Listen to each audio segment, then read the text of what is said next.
Okay. And here we go.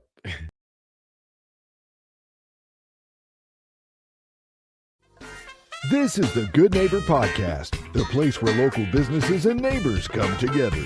Here's your host, Joe Longo.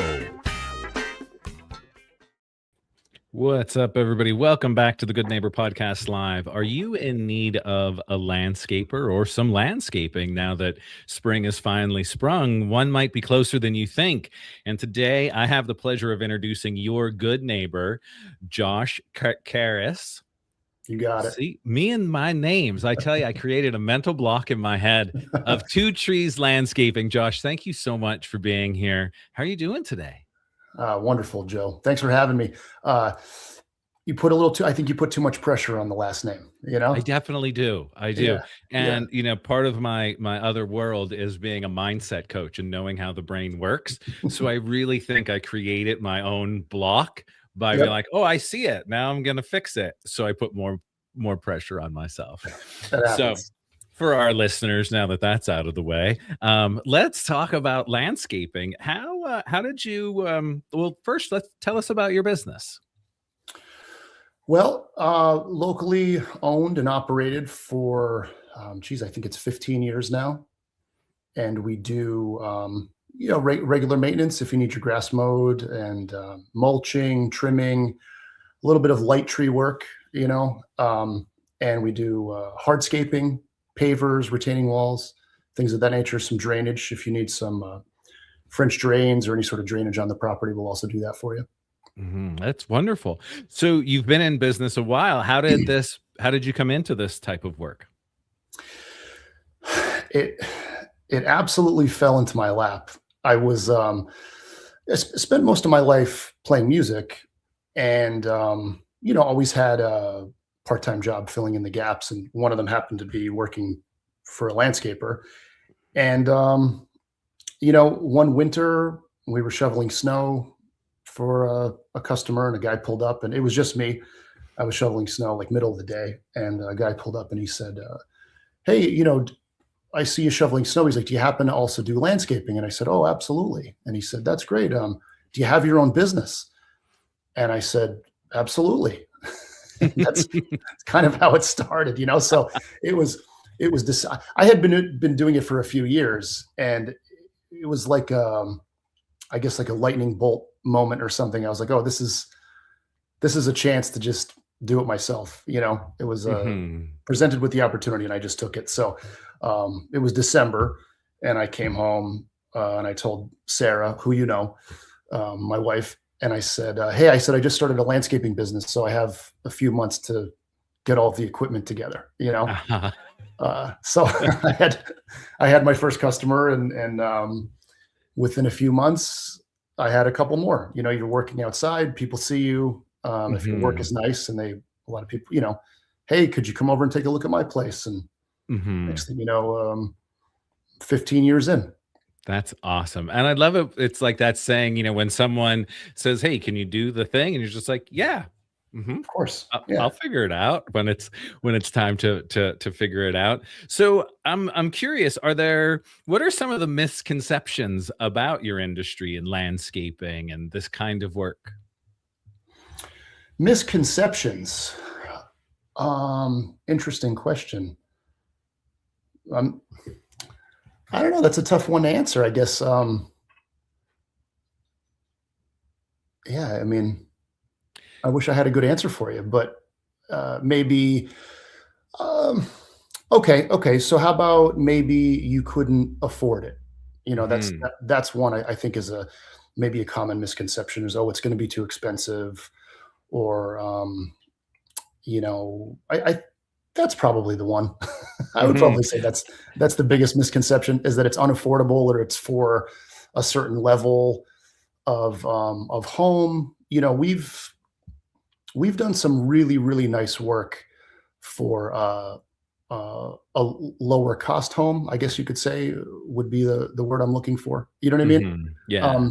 It doesn't have to be a huge job. It doesn't have to be anything ultra extensive. Like your place could look as great as it possibly can, if you hire a professional, and it's not going to necessarily cost you a month's rent or a mortgage payment or anything like that. You know what I mean? Mhm. So it really is accessible, and I think that's one of the things that I sit with. Part of where I sit in that space of one day I'm not going to want to do Right. that, you know, Right. and Yeah. not because I really don't want to, but am I physically going to be able to do it? And seeing that Sure. space and be like, what, this does make sense. Like I should actually not be doing this anymore, and that's okay as well, especially shoveling snow. Nowadays, I'm like, I don't want to go out there and shovel that snow. That seems to be the one, that's the Mhm. one that seems to do everybody in, Yeah. it's that repetitive Mhm. bending and yeah. But it's funny you say it because I just got a call today for a woman in she's actually out in Whitehaven, and she said nobody wants to come out, and she's elderly and by herself. Mhm.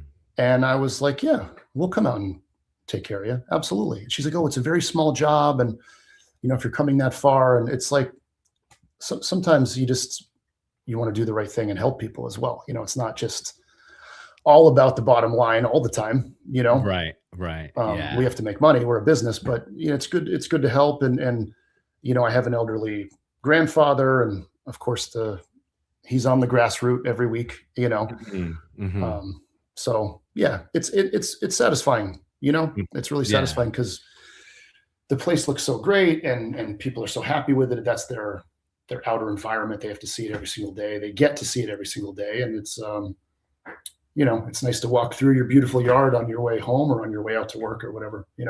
Yeah, yeah.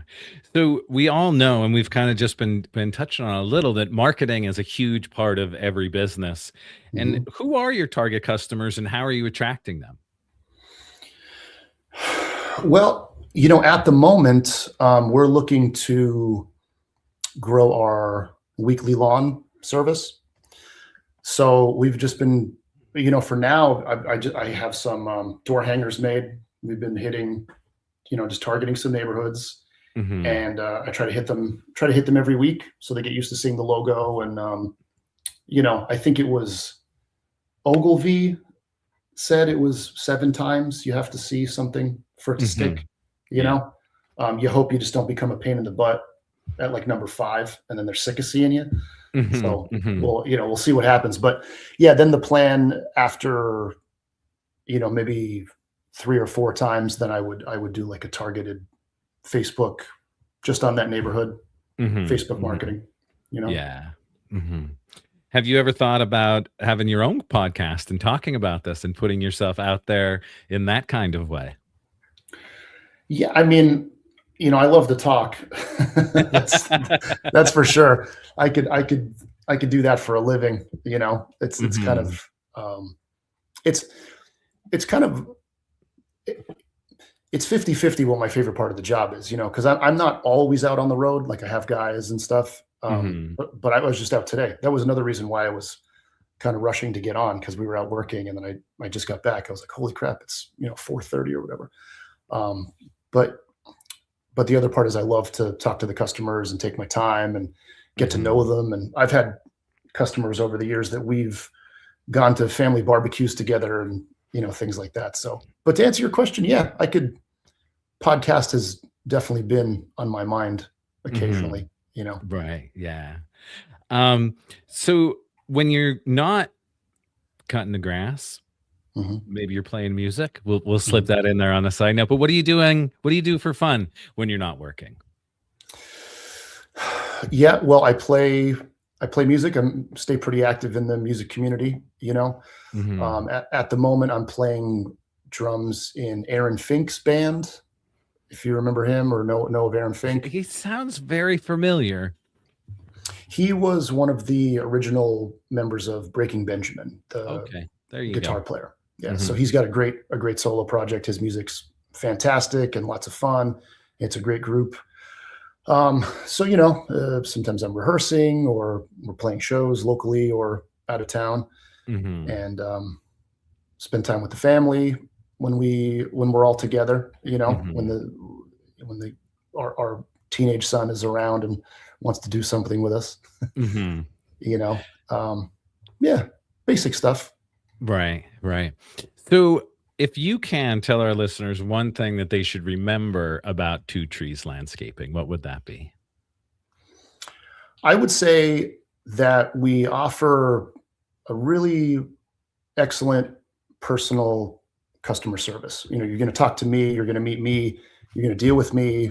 I'm going to check in. If you have to call me anytime. I'll be right out to check it out. And I really think we do great work. I'm really proud of my guys, and we're extremely detail oriented, very clean, very tidy.